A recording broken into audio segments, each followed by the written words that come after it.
Alrighty, my name is Austin. I'm Christian. I'm Sydney. That's Rowdy. And today we're presenting the future of neurosurgical recovery with our IP NuroEvac.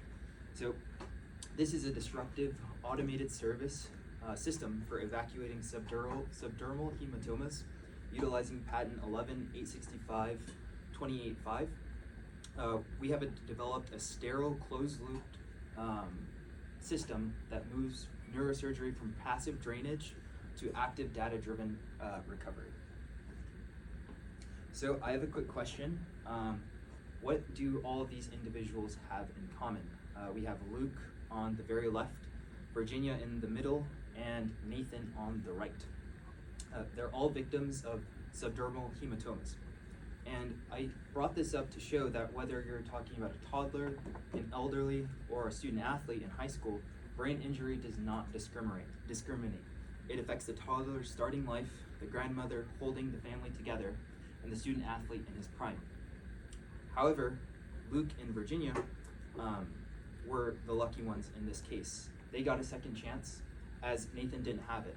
He was a young, strong, and full of potential athlete, but he still didn't get to make it home. So what exactly is the problem?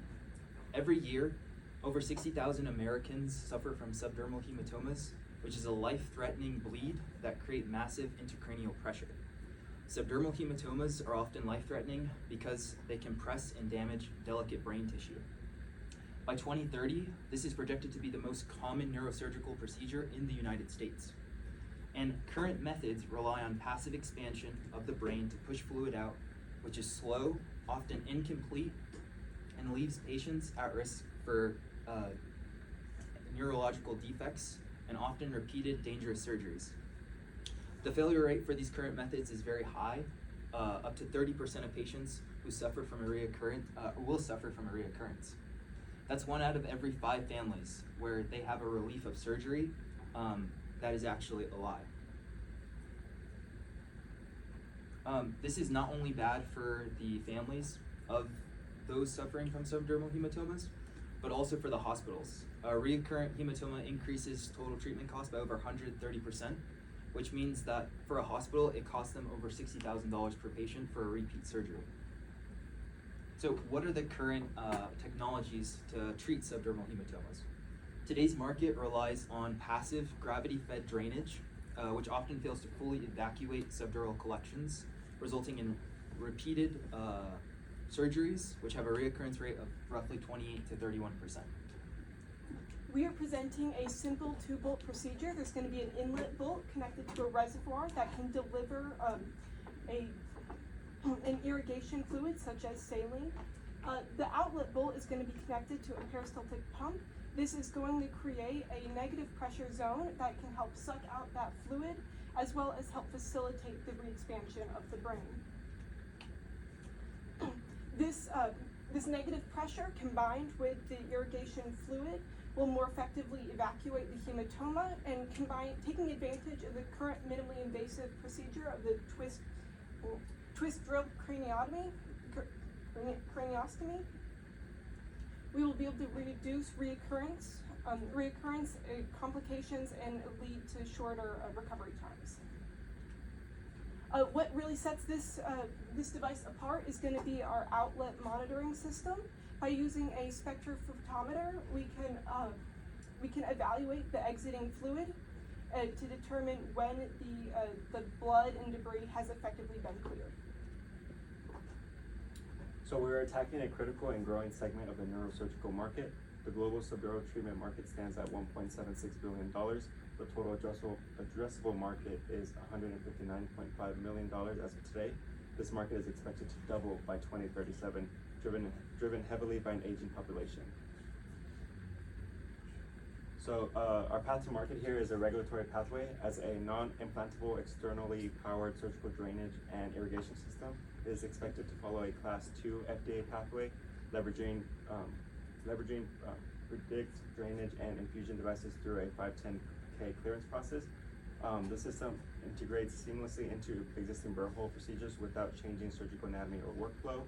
The reimbursement aligns with existing procedure reimbursements, including CPT 61626 enabling early revenue without requiring new code creation. This system transforms subdural hematoma treatment from a qualitative guessing game into a quantitative science. We are reducing reoccurrences, protecting brain tissue, and saving lives. Survival shouldn't depend on luck. When we fail to provide better care, we aren't just losing patients, we're losing our sons, our daughters, and our parents. We need better detection and faster action now. We owe it to Nathan, and we owe it to everyone. We still have time to save. We invite you to join us in setting the new standard to neurosurgical care. Thank you.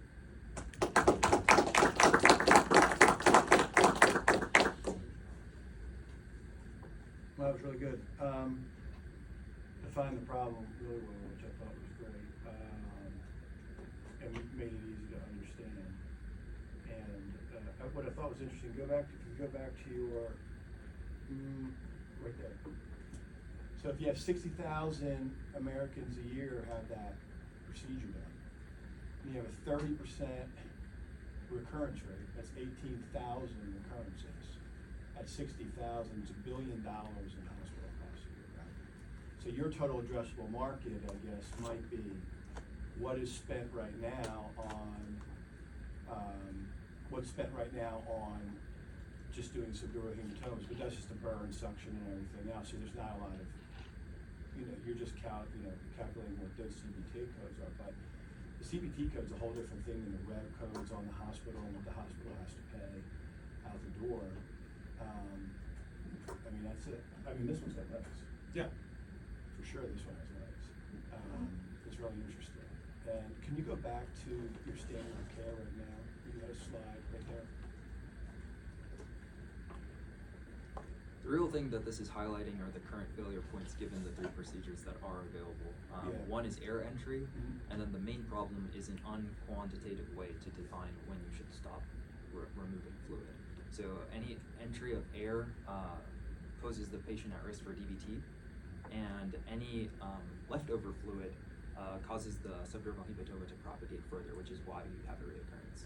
So all 3 standards of care have no active monitoring. So all procedure methods currently have the risk of reoccurrence. Where did you get your data on the recurrence rate, just out of curiosity? These were from Notebook LM, which is a AI generated data set. Yeah, there was a review done, I can't remember the name of the specific study, off of the National Institute, NIH. A study done over the 3 most common procedures that discuss recurrence. So 30% is for the most common one, the twist drill, crank.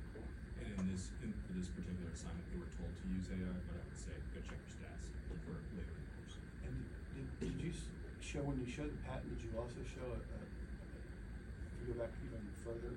No. I thought there was maybe it was the last one. It had patent in the study. That was the previous one, but we can pull that. Yeah. Okay. Can you go back to the one where you explained your? Yes. This slide.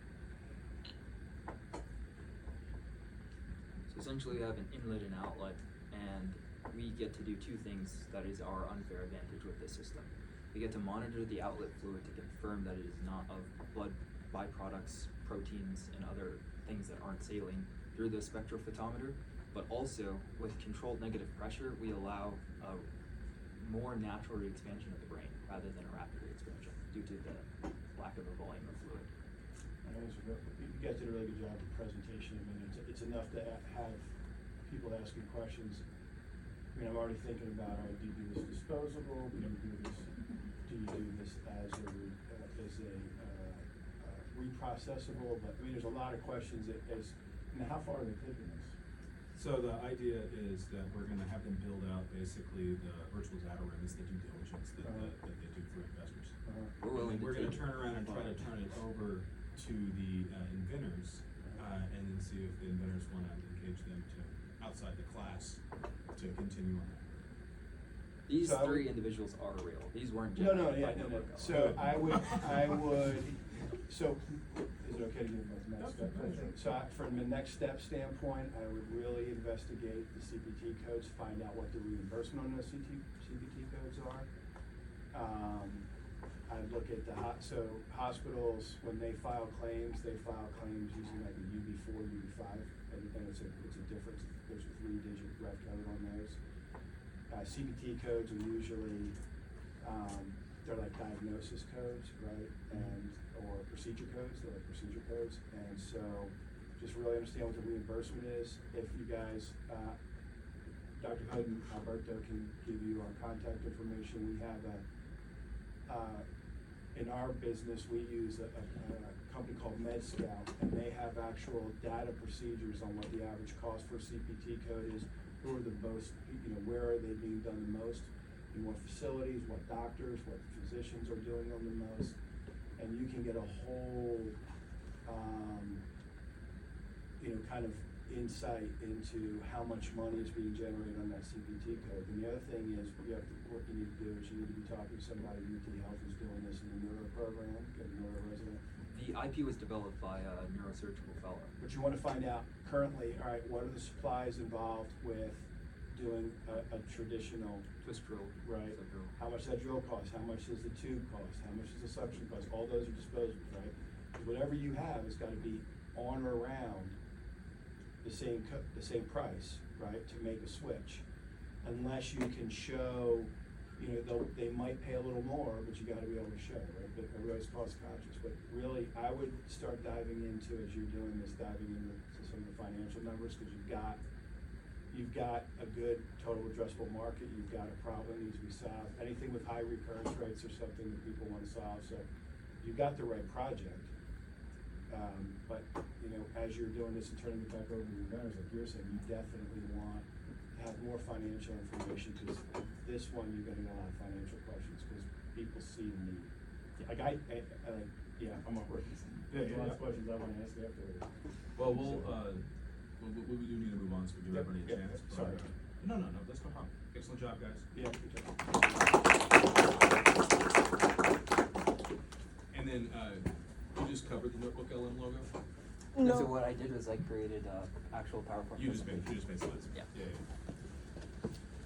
Who would like to be next?